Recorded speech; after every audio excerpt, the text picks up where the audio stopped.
Your Steve Jones Show podcast is loading now. The Steve Jones Show podcast is sponsored by Sunbury Motors, North 4th Street in Sunbury, and Sunbury Motors Kia, routes 11 and 15 in Hummel's Wharf.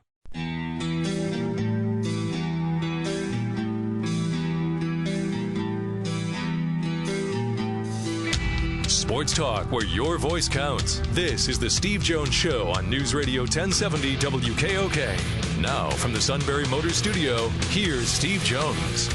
Sunbury Motors, 4th Street in Sunbury. Sunbury Motors Kia, routes 11 and 15 in Hummel's Wharf. Rich Scarcella in just a few moments. The Tampa Bay Rays, down the stretch, they are battling for a playoff berth, and they picked up a big one last night by beating the Yankees in extra innings. Kicking the pitch, swinging a drive to right field, back at a Judge to the wall. Rays win! Rays win! Rays win! Ji-Man Choi wants it off here in the 12th. Rays beat the Yankees 2-1. Big win for the Rays last night. They played very well down the stretch, and they beat the Yankees 2-1 in 12. Before we get to Rich Scarcella, I want to bring up one quick note. There's volleyball tonight in Rec Hall. Penn State will take on Michigan State. It'll be at 8 o'clock. I believe it's on BTN tonight. This is the International Week of the Deaf. And so they've decided to do something tonight that I think is very interesting. Fans will remain silent from the opening serve until Penn State scores its 9th point in the first set. So you're asking about why point number 9. That is to honor number 9, All-American Johnny Parker. Johnny Parker needed hearing aids as a child.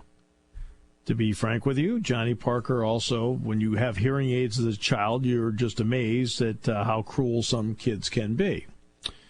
Johnny grew up, and she loved basketball, she loved softball, and sports were a great outlet for her to excel because she's an excellent athlete.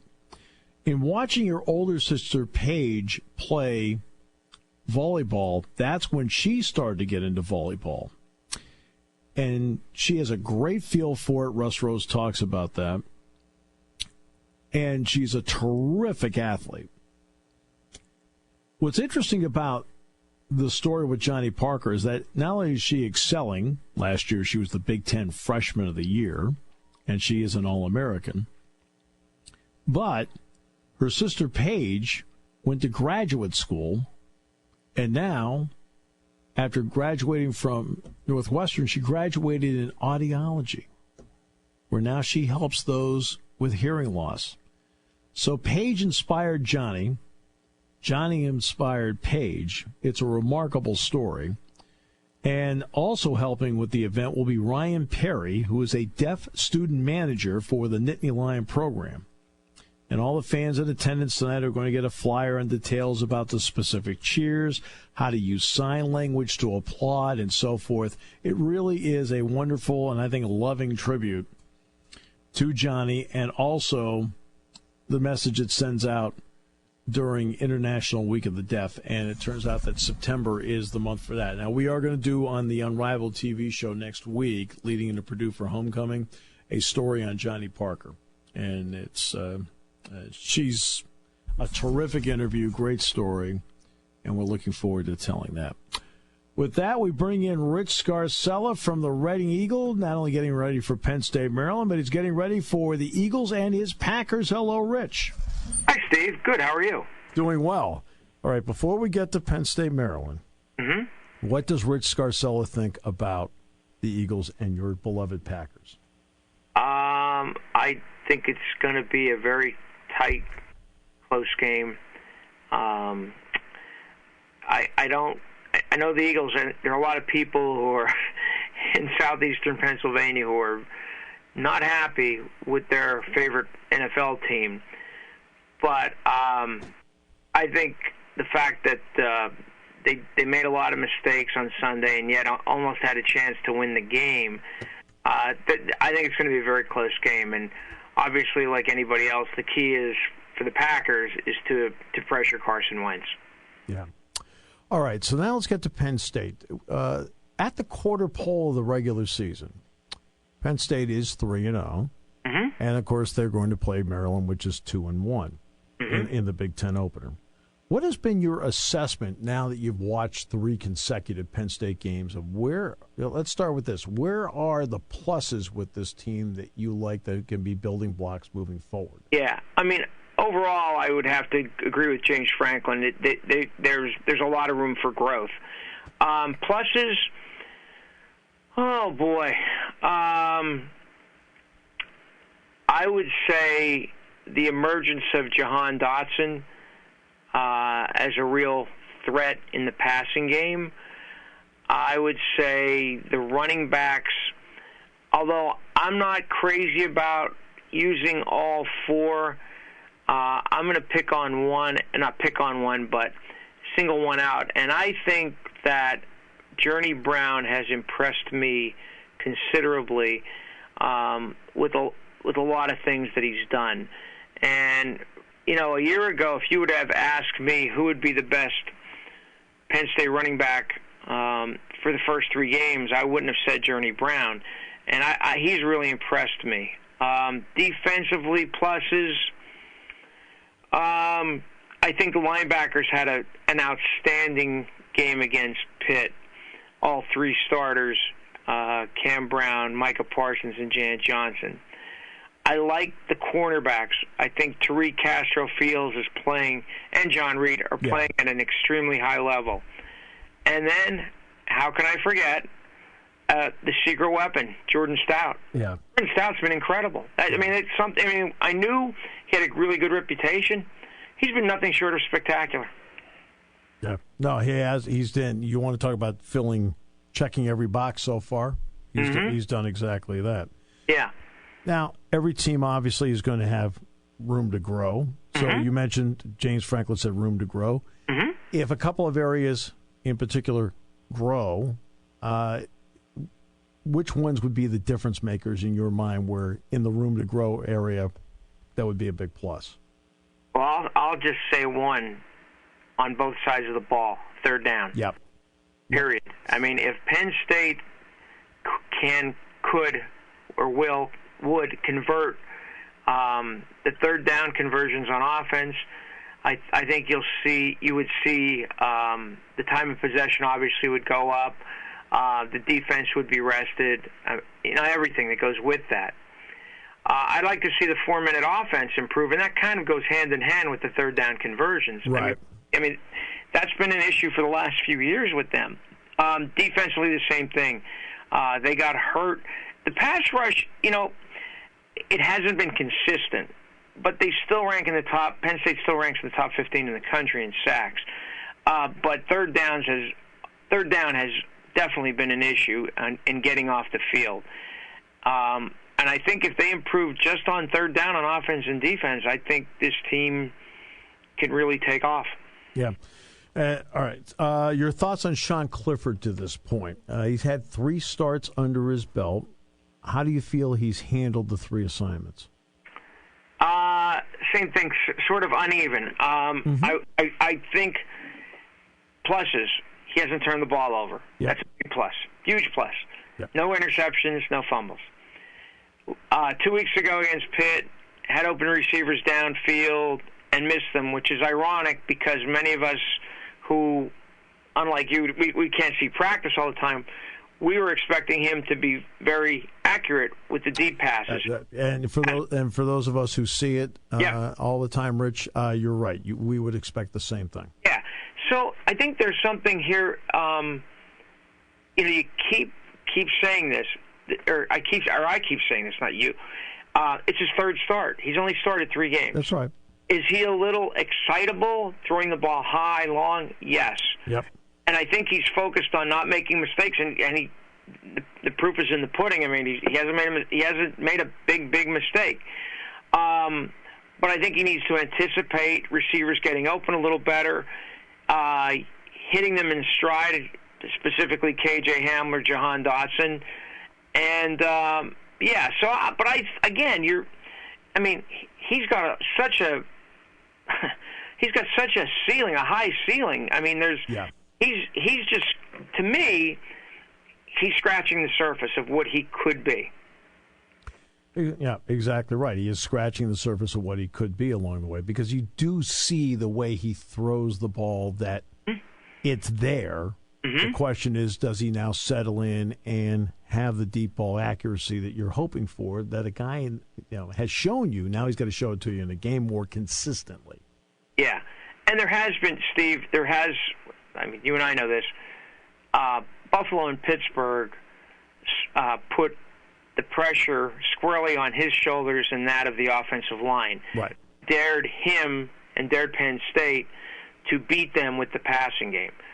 And so, there's a lot of things. And I think once he settles in, if he settles in, I think you're going to see a change in the Penn State offense. I think it's going to open up the running game. There's going to be a lot of residual effects. Yeah, and I think that's a great point, because I think that, let's take the Steelers, for example. Steelers are struggling with the running game right now in the last game and a half, in part because Mason Rudolph actually needs to be effective throwing the football for the Steelers actually to run the football, and not the other way around. Right. I think that's what I asked James the first question, an hour and a half ago. Running game, and I think he didn't say that in so many words, but I knew what he was saying. Once they get the passing game going, the running game should be able to take off. He's also played a lot of players, and people talk about developing depth. And one of the keys to me of developing depth is if it's done in such a way where you can do it right. Now you've got your most trusted players, which are usually your starters, actually fresher in the fourth quarter. Yes. What kind of progress do you think they've made in developing depth so that key players can get some time off? I don't think there's any doubt that in these first three games that they've developed a lot of depth. Almost at every position, maybe except quarterback. Yeah. And that's to be expected. But I think, look at the offensive line. They're rotating 3 tackles. They're rotating 3 guards. You look at the running backs. They're using 4 running backs. They're using 2 tight ends. They're using 6, 7 receivers. Defensively, 10, 11 defensive linemen, 6 or 7 linebackers. I lost track of how many D-backs. So, yeah, they've used a lot of people and have gotten they've developed a lot of depth. And now you're at the key point going into the fourth game here. Which of the freshmen are going to be playing more than 4 games and are not going to be redshirted? And I would think Adisa Isaac and Brandon Smith might be 2 that are going to play. They're not going to have a redshirt year this year. Yeah, and you know what?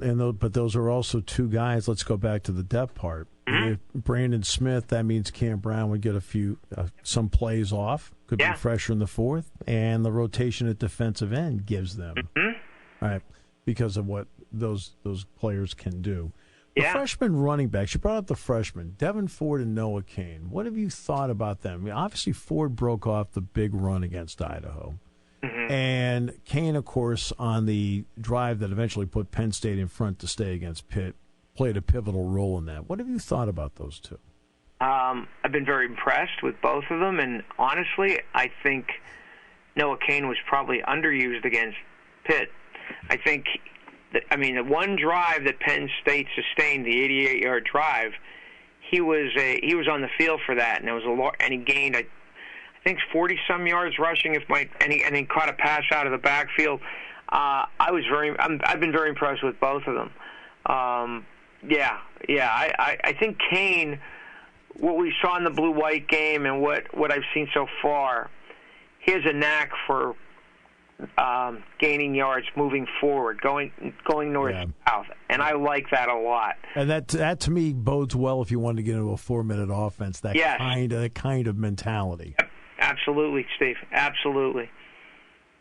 Yeah, that's what because James will say, hey, look, you hit him at 3, he gets you 5. You hit him at 5, he'll fall down and get you 7. Yes. And it seems like Cain's just one of those guys that is always going forward. Yeah. Now, they have some areas they have to improve on, the 2 of them, but when they're carrying the ball or catching the ball, they don't look like true freshmen. They look. I mean, they don't. They look like seasoned guys. But they have to improve in pass protection, and that's for a true freshman in their third games, who've had 3 games of experience, that's to be expected. But I really like both of them. Really like them a lot. All right. So the offensive line. Mm-hmm. What have you seen from them? It's really been a 7-guy rotation at this point with Des Holmes, and then between Thorpe and Miranda working at the 2 guard spots. What have you thought about them so far? Like I said earlier, they've had to cope with a lot of pressure from Buffalo and Pitt, and I know a lot of people, fans, have been critical of them. But I think, especially against Pitt, I think they did a really, really nice job. I thought they had a really good game. Yeah. I know a guy from our area, Michael Mann, at the Penn State Center, he had his hands full with Pitt's nose tackle, whose name right now is Twyman. Yes, and did a really nice job. He got beat a couple times. Sure. But he had key blocks on Journey Brown's 85-yard run and on a pair of touchdown runs. I think the offensive line showed signs of improvement 2 weeks ago against Pitt. Yeah, I thought Will Fries played really well in that game at the right tackle spot. I thought he played really well. I think Bennett, and I know Michael's from your area. Mm-hmm. I think Michael might be one of the top couple of centers in the Big Ten. I mean, I think he has played in practice really, really well. Mm-hmm. Yeah, he's. What I've seen, when I try to watch him and isolate him, I think he's done a really nice job. And as you know and I know, he stepped up after Connor McGovern and Ryan Bates left last year and has become a real leader, not only on the offensive line but in that locker room, and from what everybody says. And I think he's embraced that as well. All right, so what do you think? What kind of read do you have on Maryland? Because Jack Ham and I were talking about this last night. Mm-hmm. And the Howard tape is, you're going to look at that. You're not going to look at that one, just like nobody, I don't expect Johnny Holiday to look at the Idaho tape. Correct. You look at some of the Syracuse stuff, but then I watch Syracuse against Clemson. They're not good. Yeah. And then between Temple and Maryland, it was a real contest as to which one wanted to lose the game more. So how do you read Maryland at this point? Well, they have a lot of talent. They have a lot of speed. They sure do. Yeah, both sides of the ball. It's hard. It's hard to make sense out of the Temple game, only in the sense that they had 2 shots to take the lead, and they couldn't score from inside the 5. Right. And it's hard to say. I watched a little bit of the Syracuse game, and receivers were running free and easy in the secondary against Syracuse. They were all over the place. Yes. So it's hard. It's hard to put a lot of stock in that game. But I think Maryland this is going to be a tough game for Penn State. Oh yeah. Considering it's the first road game of the year. It's a Friday night. The atmosphere promises to be probably the best that Penn State has seen there in a long time. Great. I think a lot depends on how Josh Jackson plays at quarterback. He did not play well against Temple. If he's on, it could open a lot of things up for Anthony McFarland. So it's difficult to get a read on them, Steve. I'm just expecting a close game. Yeah, it's interesting because Jack and I were talking about McFarland and Leak last night, and I know you'll agree with this. You can, if you look at the tape, you could stop McFarland or Leak a yard here, 2 yards there, 3 yards there, and all of a sudden they break one. Yeah. All right, that's the thing. You can stop them 5, 6, 7 plays in a row, and all of a sudden, and when they hit, they hit. Yeah, and you remember what Penn State did last year. Yeah. They really bottled up Anthony McFarland at Beaver Stadium in the last regular season game of the year, and boy, I think it's going to be tough to do that again. I think if they hold them under 100, I think that might be a small victory. Yeah, I remember last year what McFarland did against Ohio State. He was brilliant. Yes. I mean, in the game he played, and then Penn State brilliantly defensed him when he came here. Yes. And it's interesting, atmosphere in that stadium. This might be the best atmosphere we've seen in that stadium since 1985. That hot opener. Yeah. Michael Zordich picked off that pass on the second play of the game. It was over 100 degrees, right? Yeah, it was over 100. Yeah. It was 104, something like that. And because after that, Penn State played at Memorial Stadium a couple times, so that doesn't count. It's not on campus. The game in Baltimore a couple years ago, 4 years ago, that wasn't on campus. Then when they went down there 2 years ago, it was a really good game, but still. And then they went down there 2 years ago and they dominated them in that stadium. So, that's how long it's been since Penn State's faced an atmosphere like that. And they're bringing in, I guess, extra bleachers to put in that platform area to put more students in. Yeah, it should. I'm interested to see. And then what? Classes for the second half of the day were called off? Yeah, but they need the parking.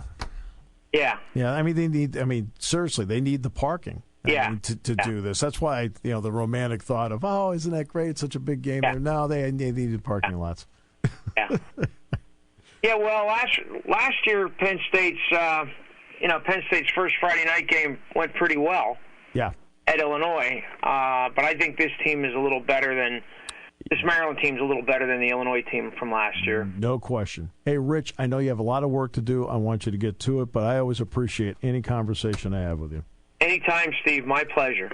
Rich Scarcella, Writing Eagle. One more half hour coming up, bottom of the hour. Today's show brought to you by Sunbury Motors, 4th Street in Sunbury. Sunbury Motors, Kia, routes 11 and 15 in Hummel's Wharf on News Radio 1070 WKOK. When it comes to car buying, there's the other guy's way, and then there's the SMC way. The other guys force you into a vehicle you really don't want. The Sunbury Motors way lets you take the time you need to browse, ask questions, and take the test drive and think on it. For over 100 years, the Mertz family and all their employees have made your experience the most pleasant one you'll ever have.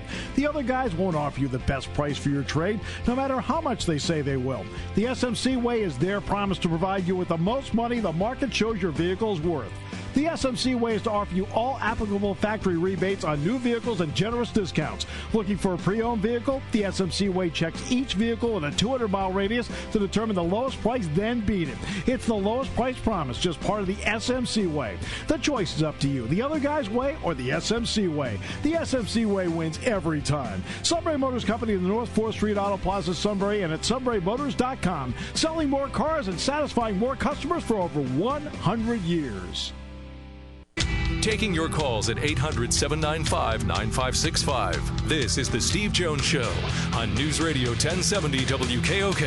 Now, from the Sunbury Motors Studio, here's Steve Jones. Sunbury Motors, 4th Street in Sunbury. Sunbury Motors Kia, routes 11 and 15 in Hummel's Wharf. Great to have you with us on the show today. Thanks to Rich Scarcella, joined us in the previous half hour.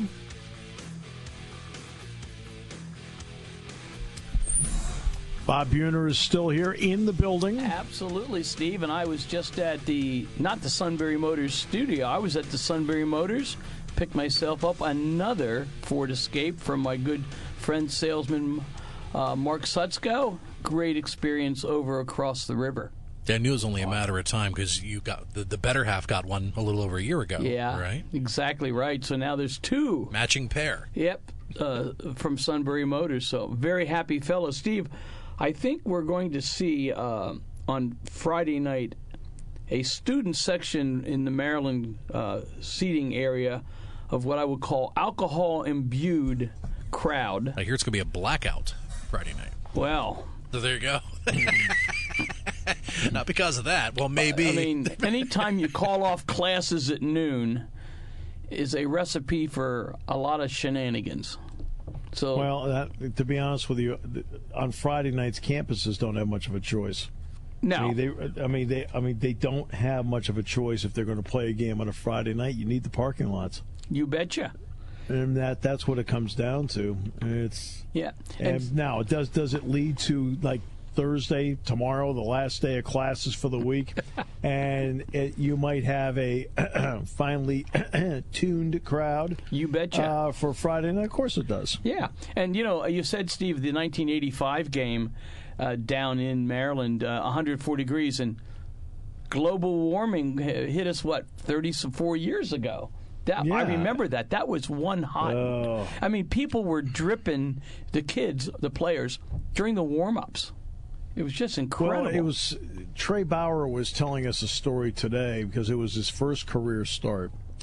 He was telling a story today. It was the first time that Joe ever had the team go out and warm up without pads because of the heat. He said, look, I don't want you putting the pads on until you come back in and come back out to play the game. So they warmed up without pads. Now, Bauer, it was his first ever start, and he said he didn't drink enough water. Either didn't drink it. I try to think. He didn't drink enough, whatever. All I know is that before the first play, he, quote, let loose. Oh, boy.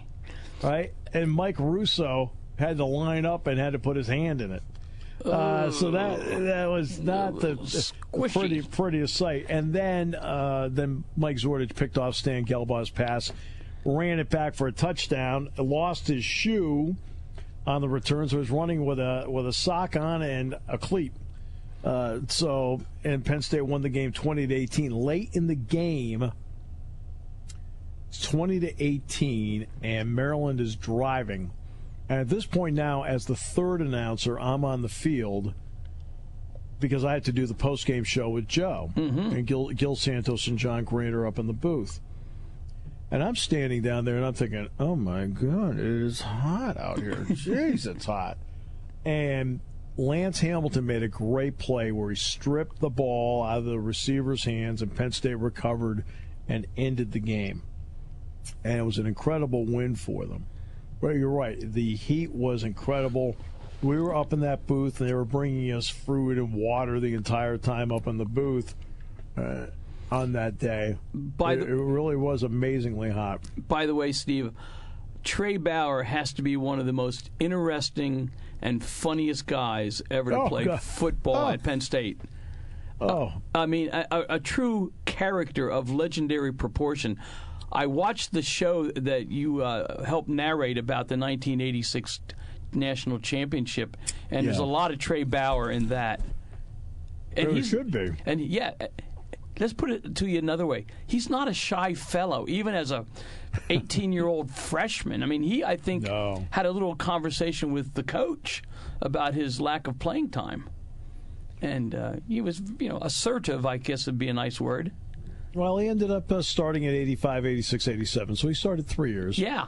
And he had thought about going pro after 86, decided to come back. Then he got hurt. It didn't work out. He says he wouldn't change his decision. Good for him. Yeah, that's the way he is. Yep. Major League Baseball, I want to just very quickly get into this. You see they set a record this week for most strikeouts in a season? Well, it is the 12th consecutive year that Major League Baseball has set a record for strikeouts in a season. Last night, Steve, I was following the Yankees at Tampa Bay. It was a 2-1 victory in 12 innings by Tampa Bay on a walk-off home run. There were 30 or 31 strikeouts in that game. Right. The Yankees struck out 17, Tampa Bay 13. I mean, striking out is rampant, to put it mildly. It's rampant. Now, look, I understand the launch angle stuff, especially when it comes to shifts with infields, and you're trying to hit it over the shift. I've got that. Yeah. But what they've done with this is, and this is where, if you're going to be somebody that is so married to sabermetrics and so married to analytics, don't make a fool of yourself and be stubborn about it. And here's the reason why. There are a lot of things about sabermetrics and analytics that are terrific, but don't ever sit there and tell me a strikeout is the same as any other out. The object of the game is to score. Well, if I've got a runner on second and nobody out, and I strike out, I have one out and a runner on second. Now there's a pass ball, a wild pitch. Now the runner's on third, and we then infield drawn up, ground out, thrown out, whatever, and we don't get him in. Yeah. Okay, now I get the same runner on second, and I've got one out. And I put the ball in play to the right side of the infield. And he's thrown out, runner goes to third. Now the same wild pitch pass ball happens. Guess what happens? We got a run on the board. He scores. Right? And that's the entire object of the game, is to score. And that's where the analytics people lose me when they tell me a strikeout's like any other out. Anytime you put the ball in play, you create risk. Especially if you're playing the Pirates. Right. Now, the risk may be minimal and routine, whatever, but how many times have we seen, quote, the routine play just suddenly go awry? The vast majority of routine plays are made because they are just that. They are routine. Sure. But when you at least put the ball in play, you bring risk into the game. Next part is we talk about, okay, everybody has shifted, 3 on the right side of the infield against a left-handed power hitter. The other person on the left-hand side normally is going to be over at the shortstop spot. Not always, but normally at the shortstop spot. Bunt. Sure. And if you do it 3 or 4 times, guess what they have to do? You now have bought yourself collateral to get them out of the shift, because now they don't know what to do against you. And, the best thing you can do, Steve, is to force the defense to make decisions. And exactly. And we talk about this all the time. And I was talking with a couple of the linebackers, and Jack and I had talked about this. When you're playing baseball, what do coaches always tell you or managers tell you to do when you're playing? Okay, before the ball's pitched, know where you want to take the ball. Okay, there's a runner on first, so I'm the shortstop. I want to go the short way of the second baseman. Okay, first and second.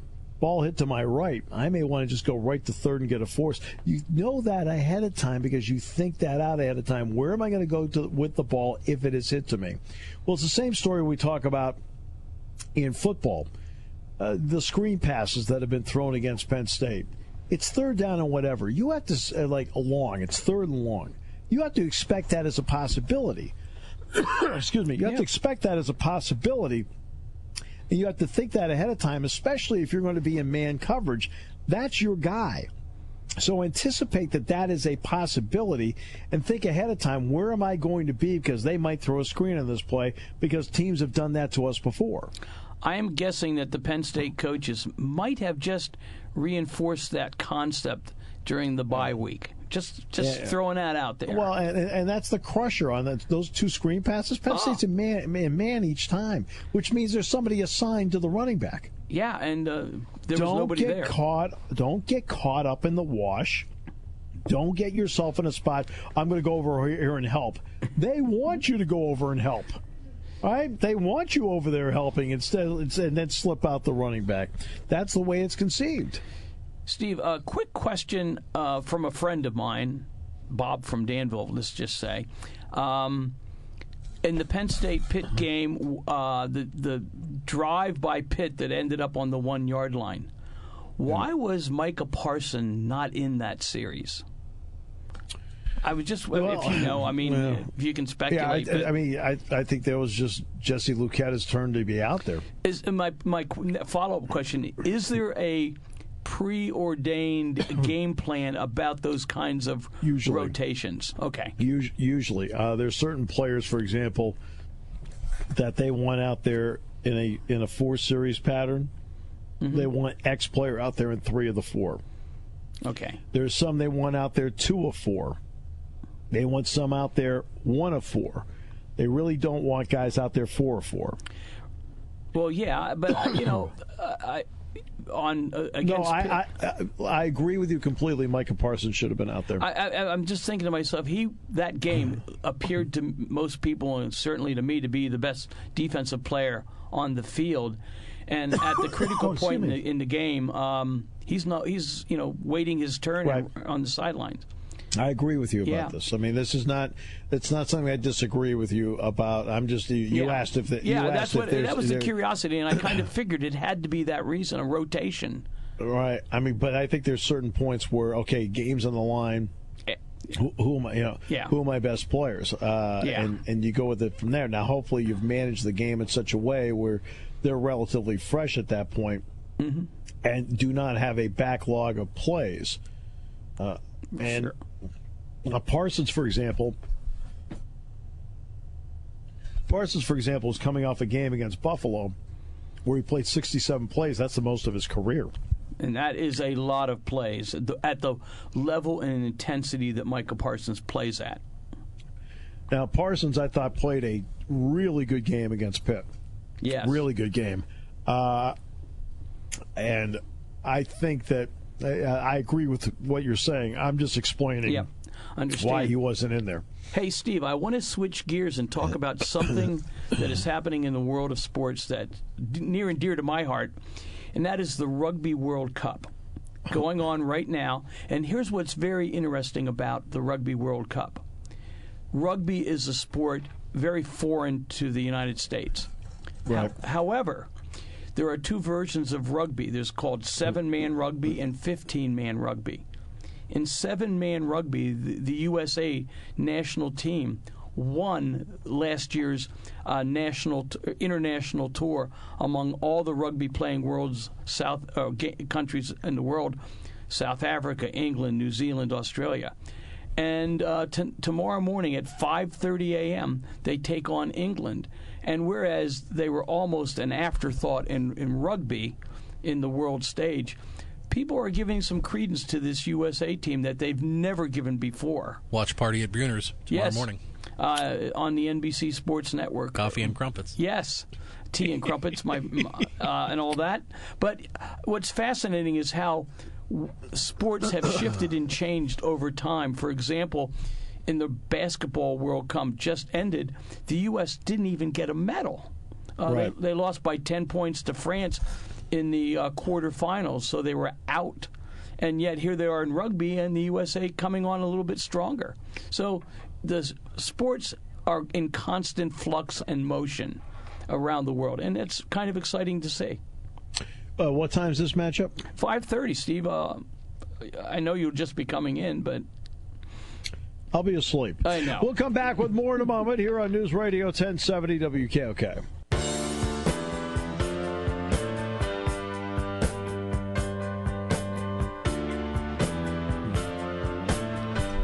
All right, our thanks to Rich Scarcella for being on the show today, Zach Showers, Dave Ritchie, Greg Wetzel, and Bob Buehner. No show tomorrow. The Phillies, it's their final afternoon game of the year in the middle of the week. After that, we're full steam ahead, which is fine because tomorrow I have to travel anyway. We will do the show from Greenbelt, Maryland on Friday. Not a bad place to be because you're going to be right very close to College Park, I would imagine. It is, and look, I just get on the bus, I sit in the back seat, and I say, okay, just take me where we're going. Now, I do have a parking pass for Jack, but, as I mentioned earlier, just to rub it into you. Yes, I know, and maybe I can meet Jack somewhere and share in the parking pass. Yeah, he's really looking forward to it, Pop. I know. He is, and if you ask him, he'd say that. Yeah. I'm looking forward to it. Sure. Yeah. I don't know if he wants to drive over or not. That's up to him. I don't know what he wants to do. Steve, as we talk about in the waning seconds here, I think Friday night's going to be a very exciting night. I think it's going to be a back and forth, rock'em sock'em kind of a game. I think, first of all, I think Maryland's good. They have, as usual, Maryland usually has a lot of speed. The problem Maryland's had over the years is they don't have a lot of depth.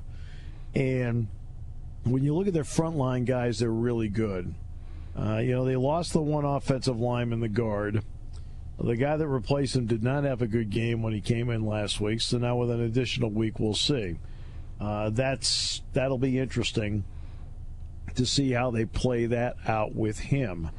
The tight ends are okay. The one is a transfer from Buffalo. They have a lot of transfers on this team.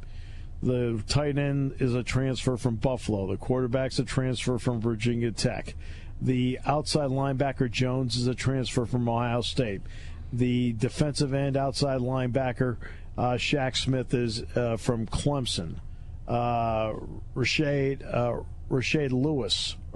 Lewis is a transfer from Utah State. They have a lot of transfers on this team, and that's how they built this team back up, by getting as many transfers as possible in there into key spots. And they have speed, but what they don't have is depth. They do not have depth. Now, the weather-wise, that's not going to be an issue. It should be a decent temperature to play a college game on a Friday night. Obviously, it's a showcase game. It'll be sold out. It's a blackout. The extra bleachers for the students and so forth. But, you put the extra bleachers in there for the students. Now, you are crossing the 50,000 barrier, which is still less than half of what they have at Beaver Stadium. Well, so it's not. And look, they have pumped in so much noise this week. It's unbelievable how much noise they have pumped in this week. Well, the other part of that is Penn State's practiced. They've played with noise. It's been their own fans, but they're used to a little bit of noise in the stadium. Right. Well, but they've practiced with it a lot this week. I mean, the volume has been turned up. It's like being at a suit staff meeting on Monday. Yes, it is. Lots of screaming. Oh, God, they're yelling. Yeah. I mean, Sean will text me. He says, oh, my goodness, they tanned my hide today. Yeah. Out in the parking lot selling earplugs. Making that money. But we'll talk to you or listen to you, Steve, Friday afternoon. Yep, we'll be down there on Friday, and that includes our picks as well. Today's show has been brought to you by Sunbury Motors, 4th Street in Sunbury. Sunbury Motors, Kia routes 11 and 15 in Hummel's Wharf, here on News Radio 1070 WKOK.